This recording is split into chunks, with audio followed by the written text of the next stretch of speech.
Matt, ¿cómo estás viviendo esta nueva temporada con New England? ¿Qué metas tienes para este año? There's obviously a lot of goals. And whenever a new season's beginning, it's very exciting. For us, we have a new coach, and it's going to be implementing his style onto the field day in and day out. I understand. I've had him as a coach, as an assistant coach with the national team. He's very intense, he's very demanding, so us players, we're going to have to start the preseason strong and not take anything for granted when the season begins. And for us, this club has been around for 30 years and hasn't won MLS Cup yet, and I'd be remiss if I didn't say the goal for every season should be to win that trophy at the end of it. ¿Cómo viviste el regreso a la liga después de haber estado en Europa?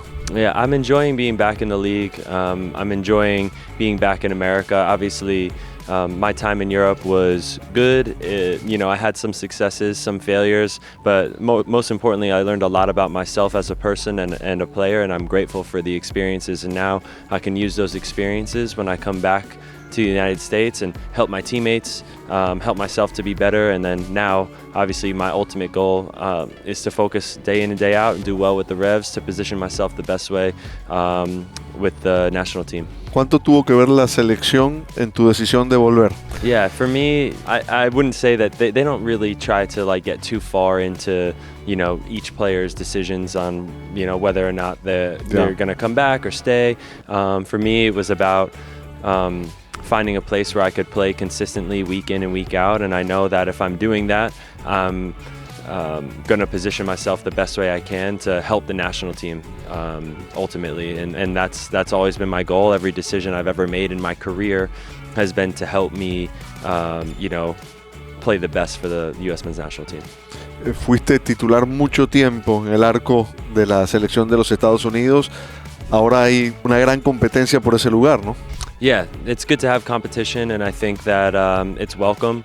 Everybody wants that job. Everybody wants to be wearing the number one on their back for their national team, and of course, everybody is always vying for that job. So to have competition is normal, and every spot, and having been over in Europe and understanding what it's like to compete every single day, it's good to have the competition, and it raises everybody else's game. How do you see the evolution of the national team with Pochettino as a coach?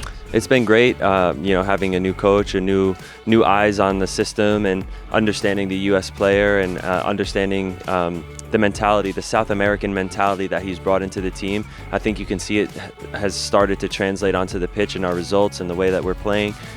So it's been really great, and honestly, a coach of his stature, he's looking at MLS and seeing these players play and saying, nah, these are damn good players, and giving everybody an opportunity. If you're playing well, you're going to get a chance, and that's why I know these next 6 months are absolutely crucial, because whoever's playing the best come May is going to get the chance to play in June. ¿Dónde crees que debe estar el objetivo de la selección de Estados Unidos en el Mundial? I think the objective is clear, and I think all of us say it, but we believe that we can really go far in the tournament, and ultimately, if we're not aiming to win the trophy, same as I was talking about with the Revolution, if you're not in this game to win and to push yourself to new heights and new limits, then what are you in the game for? ¿Cuán importante crees que es jugar en Estados Unidos para tener un mundial exitoso? It's important, and I think that we'll see the fan support around us. I think having played in Qatar 4 years ago, seeing the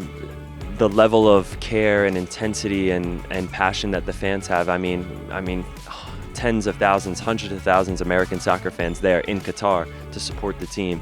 Now it's here on our home soil. It's going to be unlike anything we've ever seen before, and I think for us it'll give us great energy, emotion, and it'll push us to be the best and perform the best way that we can. ¿Piensas que Pochettino le pide a los arqueros algo diferente a lo que venías trabajando antes en la selección de Estados Unidos con Berhalter, por ejemplo? I think every coach has their own tactical styles on whether they want goalkeepers to do one thing or the other, but I think every coach can agree that the most important thing at the end of the day is for the goalkeeper to keep the ball out of the net. So I think that's what they'll be looking for the most, is who they think they can rely upon the most in the crucial moment to make the big save. Van a jugar en marzo contra grandes rivales, Portugal, Bélgica. ¿Cuán importante? Yeah, it's so important to play against these big teams, to get the you know, the feeling of what it's like to play against these big teams from Europe. You know, for me, I think the last big European team I played against was Germany in 2023, maybe. So it's been. I mean, we played Switzerland in the summer. Yeah. You know, that was another one. And for us, you know, it was 4-0. We lost. So for us, we have a lot to learn from that game and to go into, you know, these games against Portugal and Belgium and, you know, put out our strongest teams that we have available and really test ourselves to see what we can do and what we need to do to be better come June, because it's all about June, right? All these games, we have 4 games between now and then, and we just want to be right come June. I think it's June 12th.